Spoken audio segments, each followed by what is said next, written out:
Bismillahirrahmanirrahim. Assalamualaikum warahmatullahi wabarakatuh.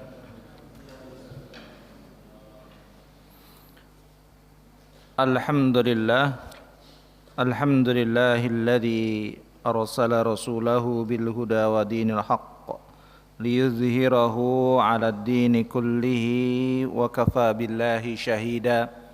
Asyhadu an la ilaha illallah wahdahu la syarika lah wa asyhadu anna Muhammadan abduhu wa rasuluhu la nabiyya wa la rasula ba'dah. Yaqulu tabaraka wa ta'ala fil Qur'anil Karim, ya ayyuhalladzina amanu taqullaha haqqa tuqatih wa la tamutunna illa wa antum muslimun. Wa qala ta'ala aidan wa ma taf'alu min khairin fa innallaha bihi alim. Allahumma salli ala Muhammad wa ala alihi wa sahbihi wa man tabi'ahum bi ihsanin ila yaumiddin. Jamaah sekalian asyhadakumullah, alhamdulillah pada kesempatan malam hari ini Allah Subhanahu wa taala masih melimpahkan kenikmatan kepada kita yang begitu banyak. Mudah-mudahan kenikmatan yang Allah berikan kepada kita dapat kita syukuri dengan sebenar-benarnya. Malam hari ini kita akan melanjutkan materi dalam kitab Riyadhus Shalihin, di mana pertemuan pekan lalu kita sudah sampai pada hadis yang ke-126 dari kitab Riyadhus Shalihin, atau hadis yang ke-10 dari bab tentang penjelasan banyaknya jalan kebaikan yang disediakan Allah Subhanahu wa taala. Kami ulangi terlebih dahulu untuk hadis yang ke-10 dari bab tersebut, atau hadis yang 126. Bismillah. Anhu, dan darinya, masih hadis ini diriwayatkan oleh Abu Hurairah radhiyallahu anhu, anna Rasulullah sallallahu alaihi wasallam qala, bahwasannya Rasulullah sallallahu alaihi wasallam bersabda, bainama rajulun yamshi bitariqin, pada satu ketika ada seorang laki-laki yang berjalan bitariqin, di sebuah jalan, di suatu jalan. Ishtadda alaihil atashu, dia merasa sangat haus. Jadi bukan sekedar atas saja, tapi ishtadda, rasa haus yang sangat. Fawajada bi'ran, lalu dia menemukan sebuah sumur. Fanazala fiha fasharaba, maka dia pun turun ke dalam sumur tersebut, lalu minum dari air yang ada di sumur tersebut. Summa kharaja, setelah itu keluar dari sumur tersebut. Fa idza kalbun yalhathu ya'kulut sara minal atashi, didapati ada seekor anjing yang menjulur-julurkan lidahnya sambil memakan tanah. Minal atashi, disebabkan karena haus juga, pengen minum, tidak ada air, yang dijilat adalah tanah. Faqala ar-rajulu, maka laki-laki tersebut berkata, laqad balagha hadzal qalba minal atashi mislul ladzi kana qad balagha minni. Anjing ini telah merasakan haus yang sangat sebagaimana mislul ladzi kana qad balagha minni, sebagaimana yang tadi aku rasakan. Fanazal al-bi'ra, maka kemudian akhirnya laki-laki tadi turun lagi ke dalam sumur.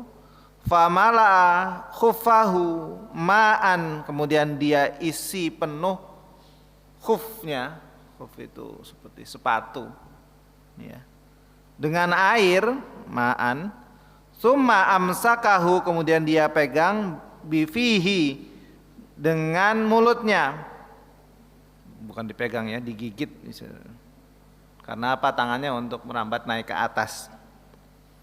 Hatta roqiya, sampai dia berada di atas sumur tersebut dan bisa keluar.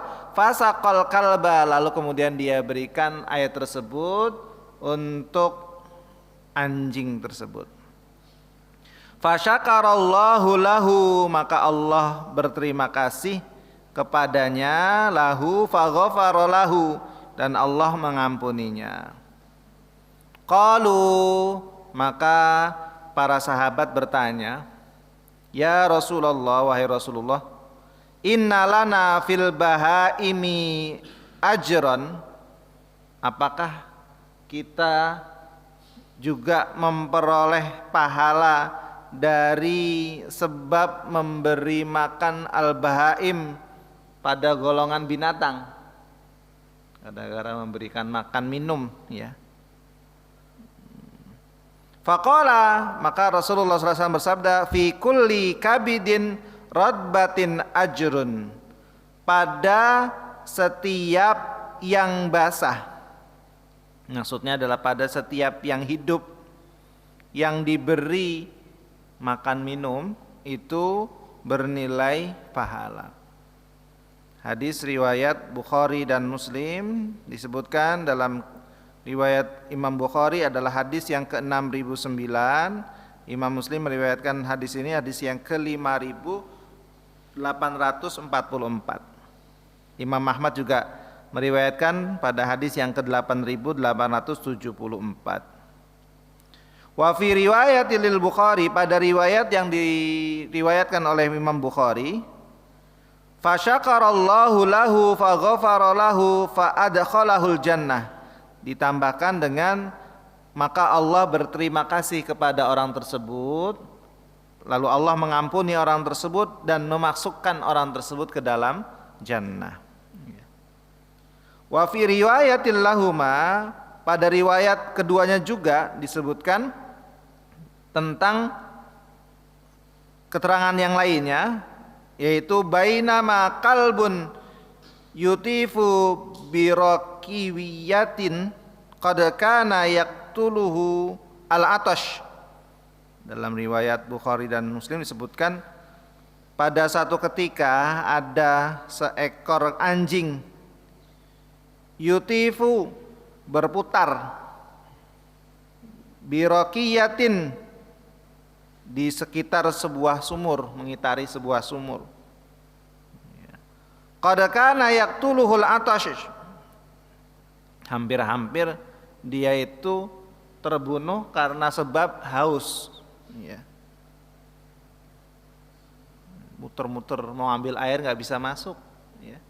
Padahal dia dalam kondisi kehausan. Anjing tersebut dalam kondisi kehausan. Id ra'athu baghiyun min baghaya Bani Israel, ada salah seorang perempuan benzina, kalau bahasa sekarang WTS ya, dari kalangan Bani Israel, yang melihatnya, lihat anjing dalam kondisi kehausan. Fanaza'at muqaha, maka kemudian wanita tadi melepaskan sepatunya. Fastaqat lahu bihi, kemudian dia gunakan untuk mengambil air ya, mengambil air. Fasaqathu, kemudian dia berikan air tersebut kepada anjing yang dalam kondisi kehausan. Faghufira laha bihi, maka dia pun diampuni oleh Allah disebabkan perbuatan dia. Jadi pelacur tersebut diampuni oleh Allah disebabkan perbuatan yang dia lakukan kepada anjing. Hadis riwayat Imam Bukhari dan Imam Muslim, juga Imam Ahmad. Kalau hadis yang ini disebutkan hadis Imam Bukhari yang ke-3467, sedangkan Imam Muslim meriwayatkan hadis ini ke-5861. Ya maskan asyadakumullah. Dari hadis ini yang pertama, Rasulullah menceritakan tentang kondisi seorang laki-laki pada umat terdahulu.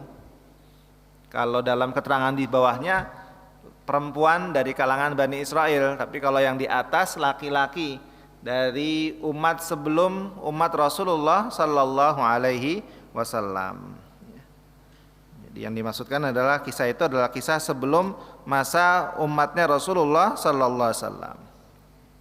Kemudian dari hadis ini ada faedah yang bisa kita ambil. Yang pertama di sini disebutkan keutamaan berbuat baik kepada setiap makhluk yang hidup, makhluk hidup. Ya. Dan juga motivasi untuk berbuat baik kepada makhluk hidup. Ya. Jadi satu keutamaan berbuat baik kepada makhluk hidup dan juga motivasi untuk melakukan kebaikan tersebut. Disebabkan apa? Disebabkan karena ini termasuk di antara amal kebaikan. Wa anna dzalika min a'malil khair. Ini termasuk bagian dari amal kebaikan. Yang mana Allah Subhanahu wa taala telah menyiapkan pahala balasan yang sangat besar. Bitsawabil azim, kalau bahasanya di sini dengan balasan yang sangat besar. Ya. Bahkan watakunu sababul maghfirah, bahkan ini menjadi sebab turunnya maghfirah dari Allah Subhanahu wa taala. Ya. Yang pertama laki-laki Allah turunkan seperti itu. Kemudian juga yang berikutnya penzina tadi. Ya. Kemudian yang kedua, keutamaan di sini sebutkan keutamaan memberikan minum. Ya. Keutamaan memberikan air untuk minum. Ya. Terkhusus bagi orang ataupun siapapun yang memiliki hajat dalam hal itu. Jadi ketika kita memberi sesuatu dan salah satunya adalah memberikan air minum, itu ternyata juga memiliki keutamaan. Apalagi kalau yang kita berikan itu orangnya memang betul-betul butuh air. Butuh air. Ya. Makanya disebutkan bahkan kalau yang sampai tingkatan dia butuh air tersebut sudah menjadi sebuah kewajiban bagi orang yang memiliki air untuk memberikan air tersebut kepada orang tersebut. Ya. Nah, nanti kalau bisa juga masuk pada mungkin ada di antara kita yang ikut bagian dari memberikan air bersih ke daerah-daerah terpencil misalnya. Ini termasuk bagiannya. Ya. Memberikan air, ya, keutamaan memberikan air kepada orang yang membutuhkan. Wa kana min afdalil qurubat ilallahi azza wa jalla, dan ini merupakan bagian dari keutamaan mendekatkan diri kepada Allah Subhanahu wa taala. Jadi bagian dari usaha kita untuk mendekatkan diri kepada Allah salah satunya itu. Kemudian berikutnya disebutkan faedah yang bisa kita ambil dari hadis tersebut tentang rahmat Allah Subhanahu wa taala itu sangatlah luas. Sampai-sampai rahmat Allah Subhanahu wa taala juga meliputi kepada hewan-hewan, yang mana hewan itu termasuk di antara makhluk ciptaan Allah Subhanahu wa taala. Ya. Jadi ini salah satu rahmat Allah yang besar, ya, diberikan kepada hewan-hewan yang termasuk di antara makhluk yang diciptakan olehnya.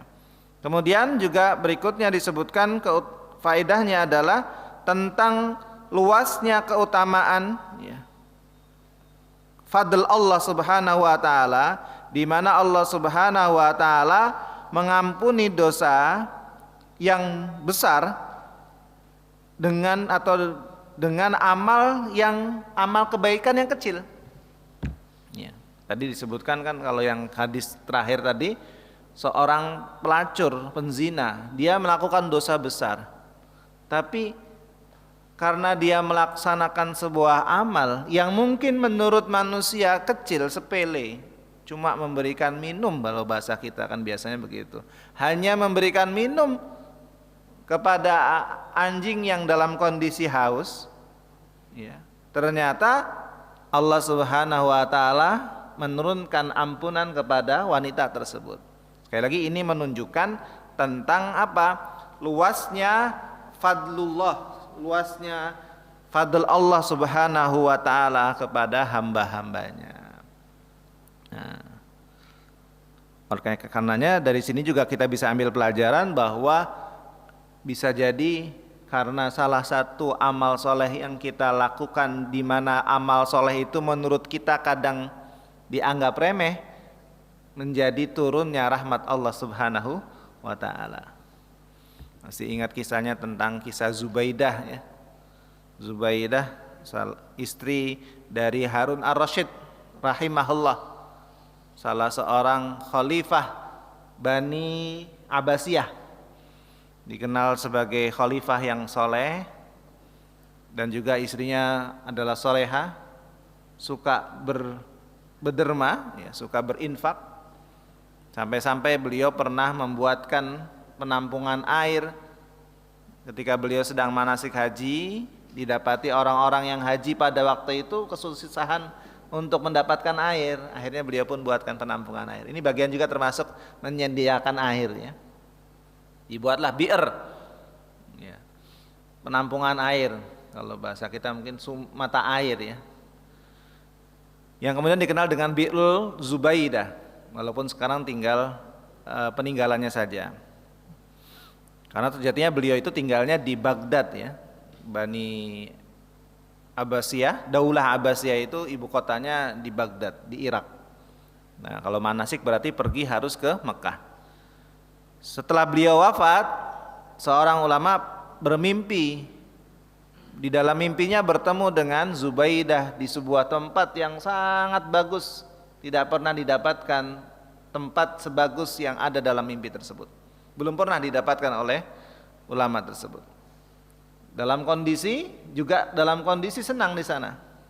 Akhirnya beliau pun bertanya kepada Zubaidah, apakah Allah Subhanahu wa taala memberikan balasan seperti ini disebabkan dulu engkau telah membuatkan penampungan air bagi para hujjaj, para orang-orang yang melaksanakan haji? Kan orang kadang menilai amal itu yang dohirnya kelihatan seperti itu. Satu, amalnya besar, manfaatnya juga besar. Bukan hanya satu dua orang, lebih. Karena apa? Disebutkan yang dapat manfaat itu orang-orang yang haji pada waktu itu. Ya. Dan tentunya kita pun akan menilai itu amalan yang besar. Tapi apa kata Zubaidah? Bukan. Allah memberikan kepadaku pahala balasan yang seperti ini bukan dikarenakan itu. Lalu karena apa? Karena sholat 2 rakaat yang aku lakukan tiap malam, di mana orang-orang tidak ada yang tahu kecuali mungkin suaminya. Ya. Jadi 2 rakaat saja tiap malam dilakukan rutin, menjadi sebab turunnya rahmat Allah Subhanahu wa taala. Sebagaimana di sini juga dikisahkan ya.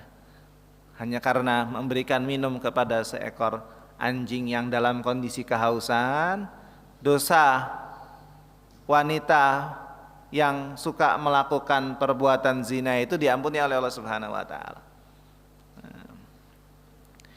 Jamaah sekalian sadaqallah, berikutnya hadis yang ke-11 atau hadis yang ke-127. Hadis ini masih dari Abu Hurairah radhiyallahu anhu. Anhu darinya, anin Nabi sallallahu alaihi wasallam qala, dari Nabi sallallahu alaihi wasallam beliau bersabda, laqad ra'aitu rajulan, sungguh aku telah melihat seorang laki-laki yataqallabu fil jannah, dalam kondisi bersukaria, senang, fil jannah, di jannah, ya, di jannah fi syajaratin, yang disebabkan karena apa?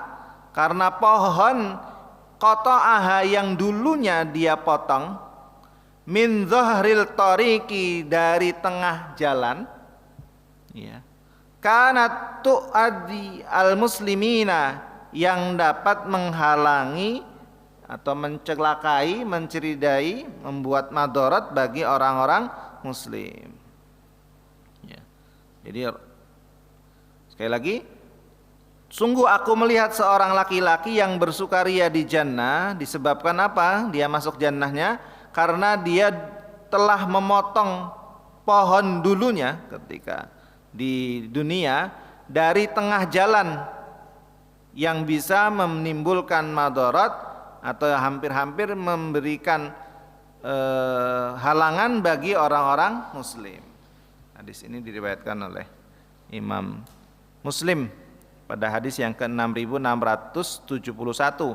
Imam Ahmad meriwayatkan hadis ini adalah hadis yang ke-10289. Pada riwayat Muslim yang lainnya, yaitu hadis sebelumnya, kalau di sini adalah hadis yang ke-6671, marra rajulun bi ghuzni syajaratin ala dhahri tariqin. Ya. Disebutkan seorang laki-laki, ya, seorang laki-laki melewati sebuah jalan, dan dia mendapati apa? Bi ghuzni syajaratin, ada sebuah cabang pohon, ya, ala dhahri tariqin, di tengah-tengah jalan, artinya yang melintang jalan. Faqala, kemudian laki-laki tersebut berkata, wallahi, demi Allah, la unajjiyanna hadza anil muslimina la yu'dhihim, sungguh demi Allah, saya akan melenyapkan atau menghilangkan cabang pohon tersebut dari jalan ini, agar orang-orang muslim tidak mendapatkan madarat, ya, tidak membahayakan orang-orang muslim yang jalan di sana. Jadi orang tidak mendapatkan kesukaran dalam berjalan di situ. Fa'udkhilal jannah, maka orang tersebut pun dimasukkan oleh Allah ke dalam jannah. Ya. Dalam riwayat yang lainnya, ya, bainama rajulun yamshi bitariqin, ketika ada seorang laki-laki yang berjalan di sebuah jalan, wajada ghusna syaukin alat tariqi, dia mendapati sebuah cabang pohon siwak yang berduri, ala tariq, di jalan. Fa aqarrahu, kemudian orang tadi memindahkan atau menyingkirkan pohon tersebut. Fa syakarallahu lahu, maka Allah pun berterima kasih kepadanya. Fa ghafaralah, dan juga Allah Subhanahu wa taala mengampuninya. Ini hadis diriwayatkan Imam Bukhari dan Imam Muslim. Jamaah sekalian rahimakumullah, dari hadis ini faedah yang bisa kita ambil, pertama di sini disebutkan adalah keutamaan menyingkirkan halangan di sebuah jalan yang dilewati oleh manusia. Keutamaan menyingkirkan halangan apapun yang bisa menghalangi jalannya manusia di jalan tersebut, ya. Dan walhatsu ala fi'li kulli ma yanfa'ul muslim, motivasi untuk melakukan segala hal yang memberikan manfaat bagi orang muslim dan menjauhkan mereka dari bahaya. Anjuran untuk melaksanakan amalan yang bisa memberikan manfaat kepada orang-orang muslim dan juga menjauhkan mereka dari madarat. Ya. Cuma sepele, sekali lagi, menyingkirkan. Tadi kalau ceritanya adalah cabang pohon. Kalau sekarang misalnya ada batu yang melintang ataupun yang ada di tengah jalan, apalagi batu tersebut lumayan besar, untuk mobil mungkin tidak menjadi masalah, tapi kalau sampai yang mengenai batu tersebut orang yang mengendarai motor, kadang akhirnya membahayakan orang tersebut. Nah itu kalau ada kemudian orang berusaha untuk menyingkirkan, itu termasuk di antara yang disebutkan dalam hadis tersebut. Dia melaksanakan amalan yang memberikan manfaat bagi orang muslim dan menjauhkan mereka dari madarat, bahaya. Kemudian yang berikutnya,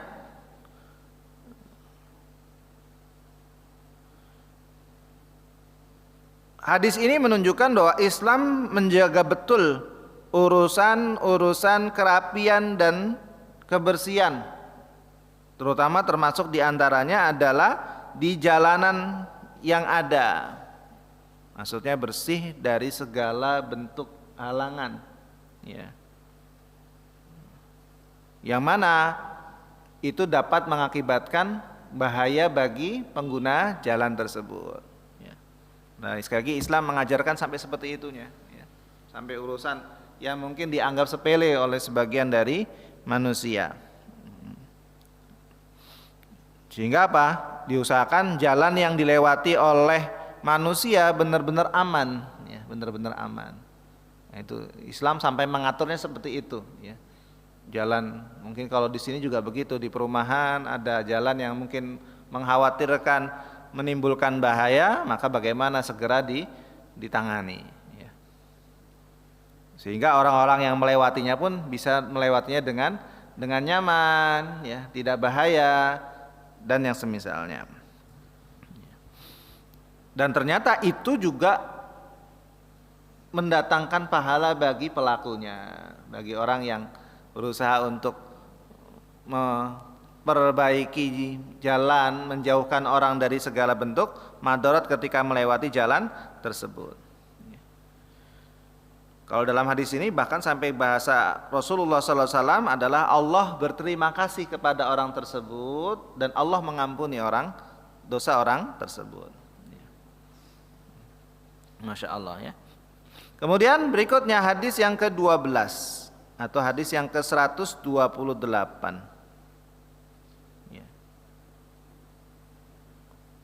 Masih dari Abu Hurairah radhiyallahu anhu, beliau berkata, qala Rasulullah sallallahu alaihi wasallam, Rasulullah sallallahu alaihi wasallam bersabda, man tawaddoa, barang siapa yang berwudu, fa ahsanal wudu'a, lalu dia sempurnakan wudunya, dia perbagus wudunya.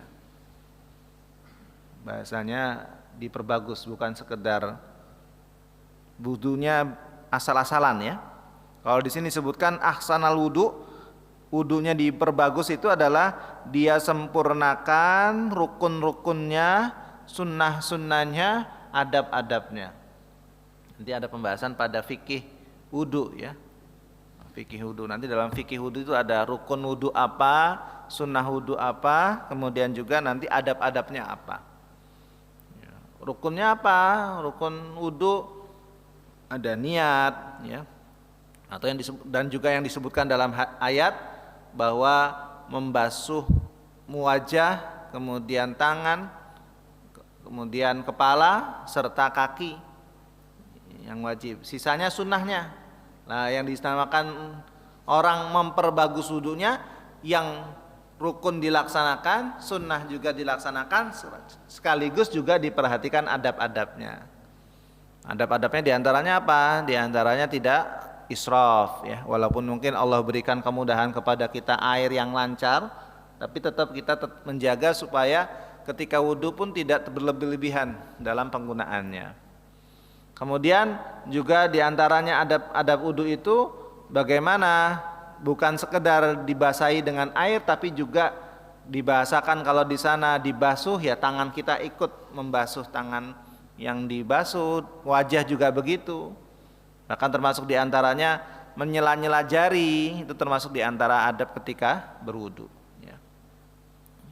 Kemudian kaki bukan sekedar hanya disiram dengan air saja, tapi juga benar-benar kita bantu dengan tangan untuk membersihkannya. Fa ahsanal wudu, barang siapa yang berwudu kemudian dia perbagus wudunya. Ya. Setelah wudu selesai dia berdoa kepada Allah Subhanahu wa taala. Tsumma atal jum'ah, kemudian dia datangi salat Jumat. Fastama'a wansata. Kemudian dia mendengarkan khutbah serta berdiam. Diam, tidak bicara sama sekali. Ghufira lahu ma bainahu wa bainal jumu'ati, maka akan diampuni baginya ma bainahu, antara dia, wa bainal jumu'ah, dengan dan di antara Jumat, wa ziyadatu salasati ayyam, kemudian dia akan ditambah pula dengan 3 hari. Ya. Jadi diampuninya itu 7 hari plus 3 hari, berarti 10 hari, ya. Waman masal haso, barang siapa yang memegang haso itu batu kerikil, faqad lagha, maka dia telah berbuat kesalahan. Maksudnya memegang itu sambil dimain-mainkan. Kalau sekarang mungkin jarang ya, karena ini kisahnya masjidnya masih dalam kondisi tanah, ada batu-batu kecil. Ya kalau sekarang bisa jadi ini karpet. Ini karpetnya kalau digerakkan ada gambarnya beda ya. Nah itu. Jadi tangannya itu yang tadinya harusnya diam, dia kurek-kurek ini ya, bikin gambar ya. Nah itu masuk bagiannya. Intinya apa? Dia melakukan perbuatan sebagaimana yang disebutkan dalam hadis ini, memain-mainkan batu kerikil. Kalau masa itu adalah batu kerikil ya. Cuma sekarang sudah ada karpet ya, sama dengan mempermainkan juga dengan karpet. Dikiaskan seperti itu. Maka faqad lagha, maka dia telah berbuat kesalahan ya. Makanya di beberapa tempat terutama di Pantura biasanya sebelum khutbah Jumat ada yang mengingatkan satu hadis kepada kaum muslimin, di mana isi hadis tersebut mengingatkan kaum muslimin ketika sudah mulai khutbah, khatib sudah memulai khutbah, maka semuanya harus menyimak khutbah tersebut, diam semuanya, tidak ada seorang pun yang boleh berbicara. Bahkan sekedar mengingatkan orang pun sebenarnya nggak boleh. Ada yang rame, ansit, diam kamu, nggak boleh. Ya. Jadi kalau rame bagaimana? Kalau rame tugasnya khatib aslinya. Jadi khatib yang harusnya lebih aktif. Lihat ada jamaah rame, ayo di jamaah sana, tolong jangan rame. Bukan jamaah yang sampingnya diem, enggak ya, sampai seperti itunya. Jadi sekali lagi, ya itu makanya dua arah harus paham semuanya. Jamaah harus paham, khotib juga harus paham.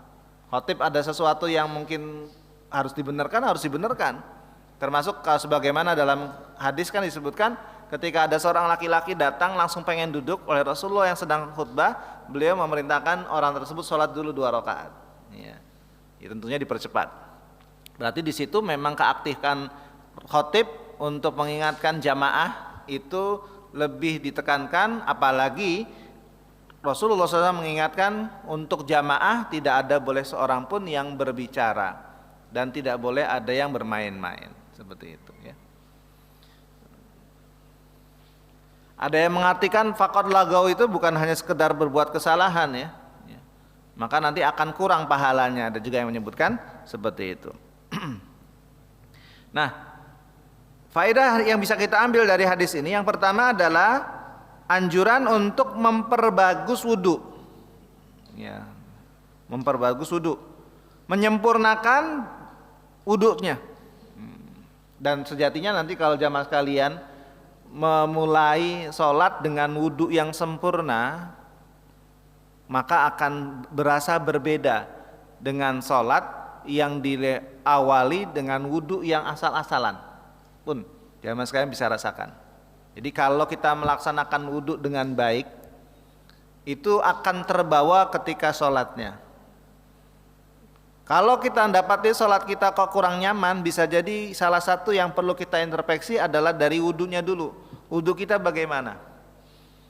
Karena apa? Karena Rasulullah sudah memberikan janji kepada kita, barang siapa yang berwudu kemudian dia perbagus wudunya. Kalau di sini belum sampai pembahasan tentang pahala yang diberikan oleh Allah Subhanahu wa taala pada wudu, pada tetesan yang turun dari air wudu yang dia gunakan untuk berwudu.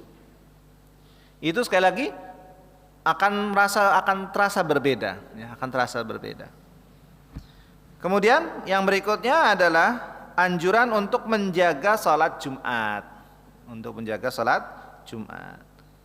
Dan juga di sini disebutkan tentang keutamaan sholat Jumat, di mana sholat Jumat merupakan kewajiban bagi setiap Muslim laki-laki yang merdeka. Sudah berakal, sudah balik, dan mukim, orang yang tinggal, bukannya orang yang sedang safar. Jadi sholat Jumat merupakan syariat yang wajib dilakukan pada setiap muslim. Satu, yang merdeka, hur. Yang kedua, laki-laki. Yang ketiga adalah dia berakal. 4, balik. Dan yang kelima, dia dalam kondisi mukim, bukan dalam kondisi sebagai musafir, orang yang tinggal di tempat.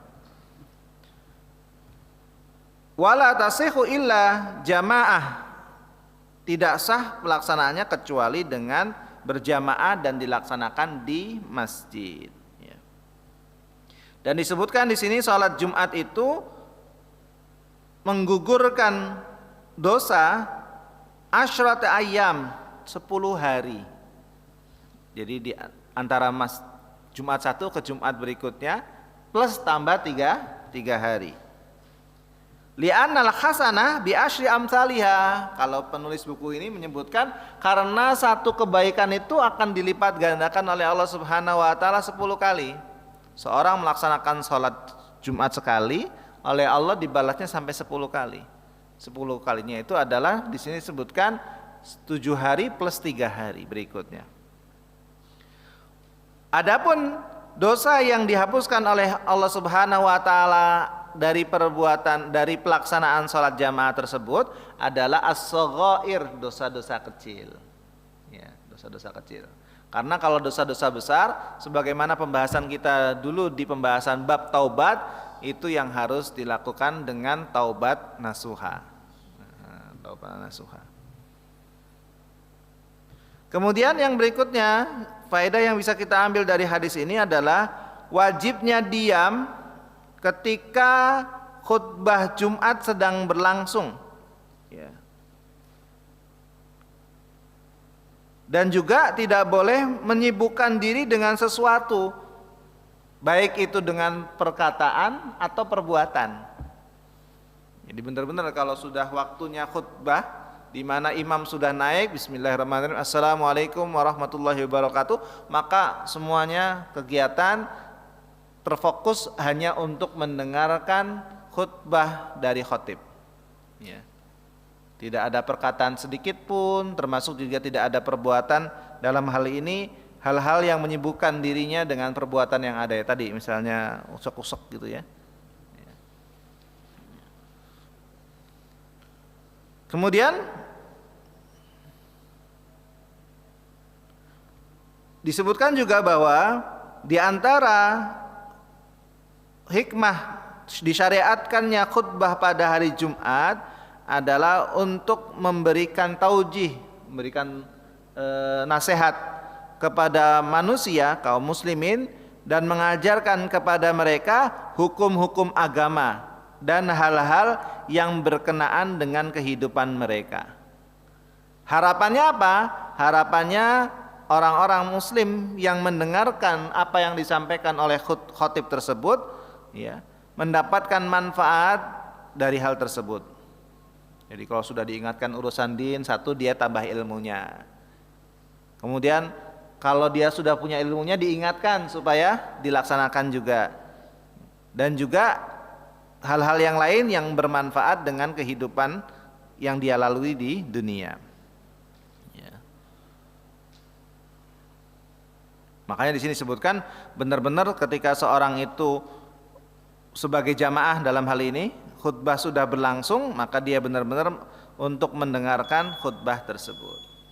Jamaah sekalian asyhadakumullah, ini beberapa hadis yang kita bahas dalam bab penjelasan banyaknya jalan kebaikan yang disediakan oleh Allah Subhanahu wa taala, termasuk diantaranya adalah keutamaan dari amal soleh yang kita lakukan, yang semuanya kalau kita lihat di antara amal soleh itu ada juga yang kadang dianggap remeh oleh sebagian orang, tetapi ternyata bernilai besar pahalanya di sisi Allah Subhanahu wa taala. Mudah-mudahan apa yang kita bahas pada kesempatan malam hari ini bermanfaat dan menjadi motivasi kepada kita semuanya untuk lebih bersemangat dalam beramal soleh. Apapun amal solehnya, ketika Allah Subhanahu wa taala bukakan pintu amal soleh tersebut, kita bisa memasukinya. Dan mudah-mudahan dengan itu turunlah rahmat Allah Subhanahu wa taala, di mana di antaranya di sini disebutkan Allah akan berterima kasih dan juga akan mengampuni dosa-dosa kita. Allahumma amin. Subhanaka bihamdika asyhadu an la ilaha illa anta astaghfiruka wa atubu ilaik. Walhamdulillahirabbil alamin. Wassalamualaikum warahmatullahi wabarakatuh.